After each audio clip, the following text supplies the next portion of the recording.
Cape residents hit by bad weather and Parliament approves key amendments to Sexual Offences Act. Good day to you.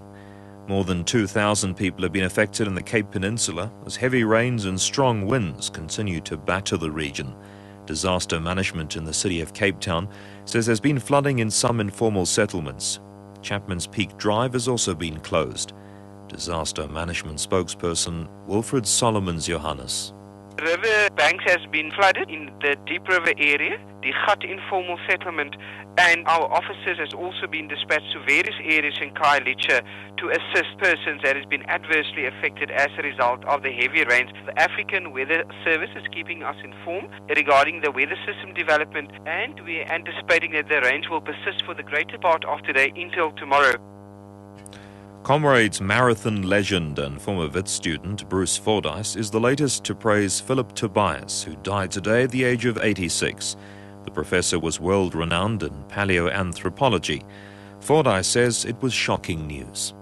Very devastated to hear of his death. In one sense, it wasn't that much of a shock because the last time I saw him was at the Origin Center at Wits University, and he gave me a hug and seemed at the time very, very frail, and I had heard worrying reports about his health. My memory of Phillip Tobias is that he taught me and obviously other students in my class a bit about the anatomy of the early hominids because I was studying archaeology. The Tshwane Metro strongly condemned residents of Ekangala east of Pretoria for illegally occupying land. So far, more than 500 people have illegally occupied stands that they've been trying to buy. There have been unruly demonstrations in the area since yesterday over service delivery and the incorporation of their district into the Tshwane Metro. The Metro's Terence Mashego.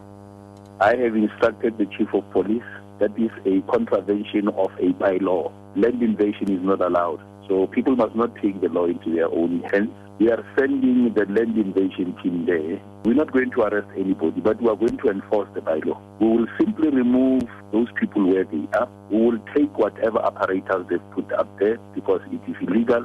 We can't allow people to take the law into their own hands and start occupying pieces of land. Both houses of Parliament have now approved amendments to the Sexual Offences Act. This follows an earlier ruling by the Western Cape High Court that certain sexual offences are not punishable because the Act doesn't prescribe penalties for them. The amendments will allow courts to exercise their discretion in sentencing sexual offenders where no specific penalties are prescribed. The President will now sign the bill into law.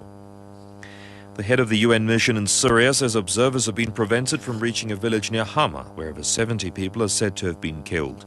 General Robert Mood says observers were turned back by the Syrian army.